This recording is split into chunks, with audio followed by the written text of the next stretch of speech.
Hello everyone, it's Rebecca from the Glitch Stitchery here to talk about the next part of my How I Weave series. So this one's a little different in that I'm going to be doing the same yarn but using two different techniques, two different approaches. So we're going to be making two scarves. What we're going to be doing is I have two skeins of Premier Cotton Batik in Mossy Stones, and this is a self-striping cotton yarn. So what we're going to do is for one of the scarves, we're going to use this yarn for the warp, and the other we're going to use this yarn as the weft, and then they'll be paired with a solid color.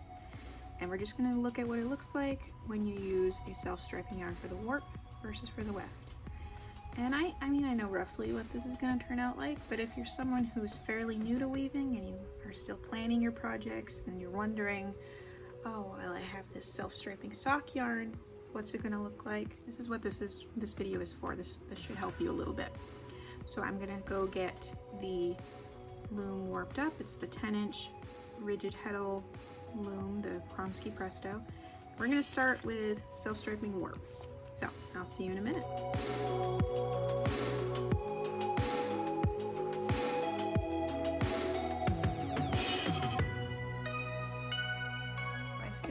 The first part, which was the one with just the warp stripes.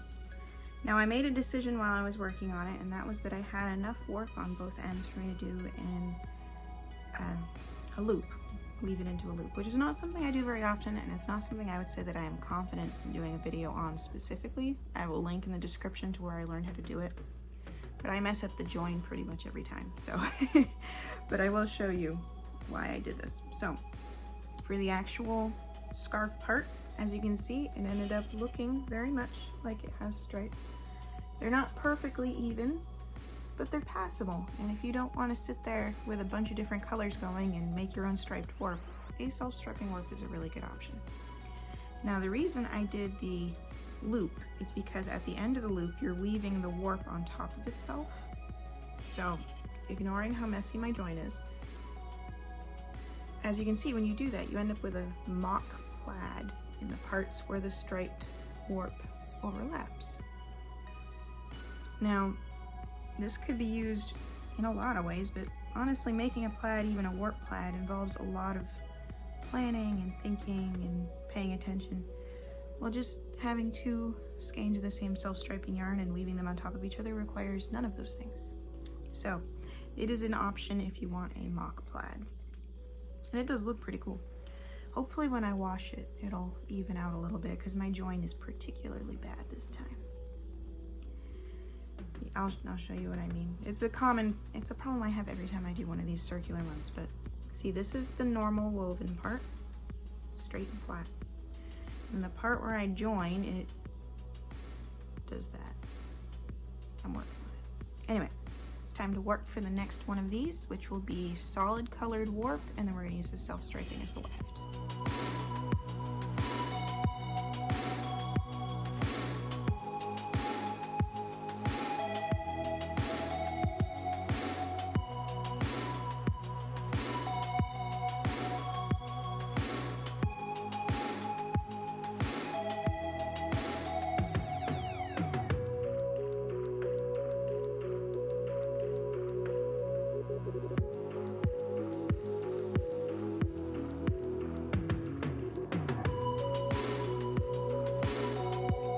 Two striped scarves are done, or cowl and scarf. I've already run this one through the washer and dryer, so it's shrunk up quite a bit, and it's actually the issue with the join fixed itself quite a bit in the washer and dryer. It's not perfect, but it looks a lot better, so that's good. But here you can see what the self-striping warp looks like. Now that's all tight, it definitely looks like proper stripes. Now they're not perfectly even, but they're pretty close. I'm actually very happy with this. I've been wearing it a little bit over the past few days. Now on the other hand, when you use the self-striping yarn as the weft, the sections for the different stripes are really, really wide. And it's very difficult to tell that it's a self-striping yarn.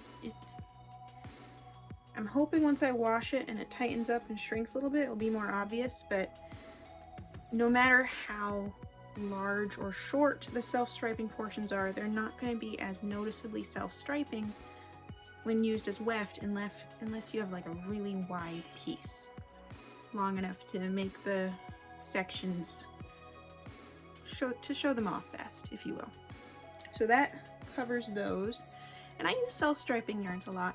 In the future, I'll do a video on using self-striping yarns as the patterned portion in, for example, a houndstooth. So you can use a solid and a striping together, and that's really fun. So we'll do that. But for the most part, you'll see me use self-striping sock yarns as warps all the time. They're just a really nice way to add something interesting into your piece without having to add a huge amount of extra work. So that about covers that. I'm going to finish up this video and I will see you soon.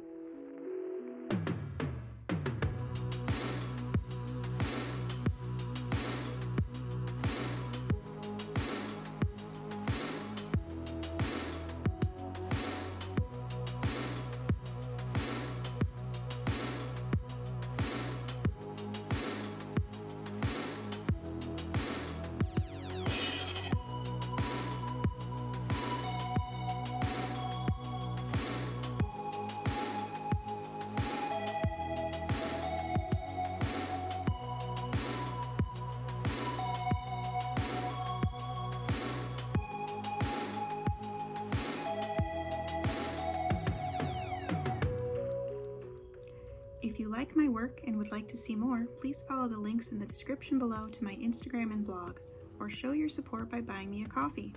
Most of all, don't forget to like and subscribe. Thanks for watching.